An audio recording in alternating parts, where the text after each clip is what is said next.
Well, my friends, it was a long time in coming, wasn't it? But Lent has ended. Easter has happened. Alleluia, Jesus is risen. What an amazing thing. The long journey through Lent has ended. The pain of the arrest and the crucifixion are over. And Jesus has been resurrected. As Christians, we can now breathe a big sigh of relief. We've returned to a more comfortable place, for we are people of the resurrection. Now, it's been my experience that we are somewhat uncomfortable with Holy Week. From the Passion on Palm Sunday, where we cry, "Crucify him," to the discomfort of having our feet washed, to the stripping of the altar and the extinguishing of the presence candle. Walking into the church on Good Friday, seeing the bare altar and the cross draped in black, well, the whole thing is disorienting and disconcerting, which is, by the way, precisely the point. We recall these events. Indeed, we bring them to life in our presence so that we may not lose sight of the lengths to which Jesus was willing to go for us. If we're uncomfortable, then it's a not so subtle reminder of just how great a sacrifice he made. In the gospel passage for Easter, we focus on the women at the tomb. Now, lest you think that the only people that traveled with Jesus were the 12 disciples, the men, that's decidedly not the case. There were many others who didn't rate a mention, as they were not considered at the time people of consequence. Now, it may be galling to our 21st century sensibilities, but that was how things were in first century Palestine. Only some people, usually men, were worth recording for posterity. But on other occasions, others were afforded important roles in the narrative. Listen again. On the first day of the week at early dawn, the women who had come with Jesus from Galilee came to the tomb, taking the spices that they had prepared.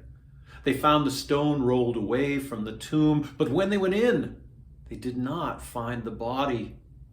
Well, they were perplexed about this. Suddenly, two men in dazzling clothes stood beside them. The women were terrified and bowed their faces to the ground. But the men said to them, "Why do you look for the living among the dead? He is not here, but has risen." Not for the first time, the divinity of Jesus is revealed not to the rich or powerful, but to those on the margins of life. In this case, to the women who had come to anoint his dead body. These women had traveled with Jesus throughout his ministry.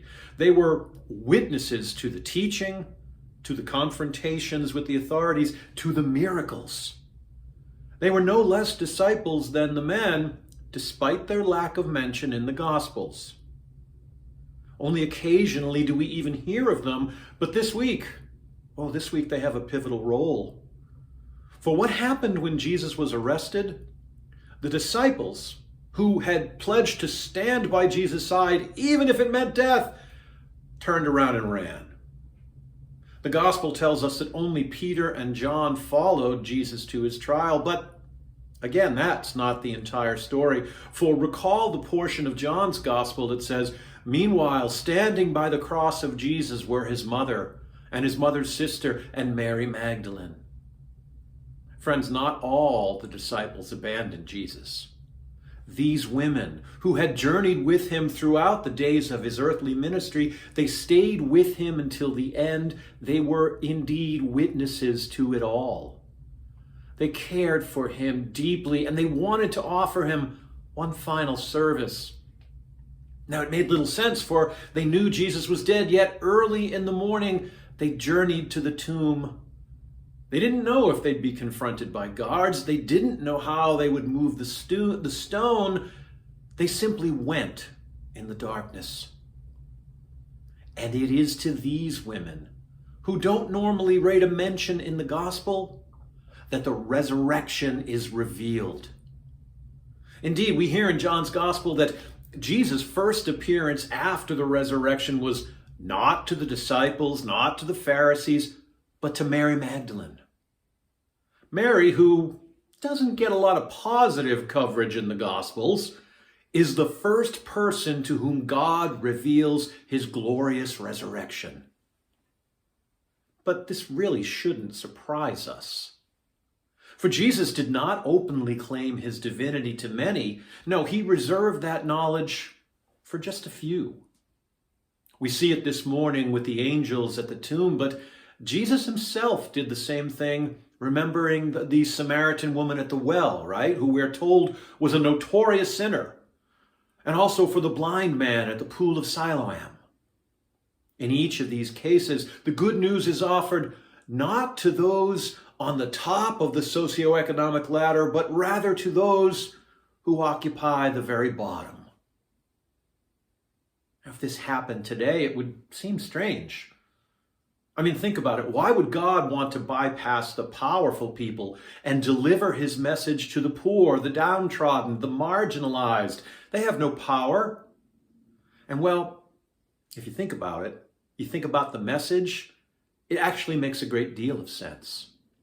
For Jesus came to bring good news to the poor, the prisoners, the lame, the injured, the lepers, the outcasts, all those who society thought to be unworthy. And yet, it is to them that the Lord chooses to reveal his glory. Remember that God values everyone. For God so loved the world that he gave his only begotten Son.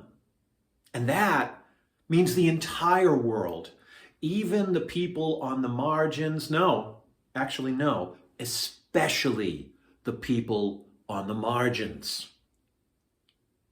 Our society today is not unlike first century Palestine, as we too have our share of people who are on the margins, the people who don't rate a mention in our narrative, the people we would rather not see, the people that we cross the street to avoid. Friends, as we celebrate this Easter season, and remember, Easter's not just one day, we celebrate 50 days of Easter. As we celebrate this season, let us remember that the good news is not meant for us alone. No, it is meant to be shared. Share the story, share the love. Probably heard me say that. Shared with those who are like us, and shared with those who are not like us. For if Jesus could share his message with a Samaritan woman and a blind beggar, then we should follow that example. And like the women at the tomb who didn't keep the resurrection to themselves, but ran and told everyone, we should do the same. I once met a woman at the grocery store who, upon seeing my collar, came up to me and asked if I was a priest. When I said yes, she commented, "Wow, I've never seen one in real life, only in the movies." There are people in this world, friends, who've never had the experience of the good news. People who are desperate to know the power of the resurrection, and it is to them that we need to share the story, to share the gospel, the good news. Jesus became incarnate, was crucified, and was resurrected, not for some of us, but for all of us. That changed the world then, and I assure you, it can change the world now. But like the women at the tomb, it's up to us to tell everybody we know.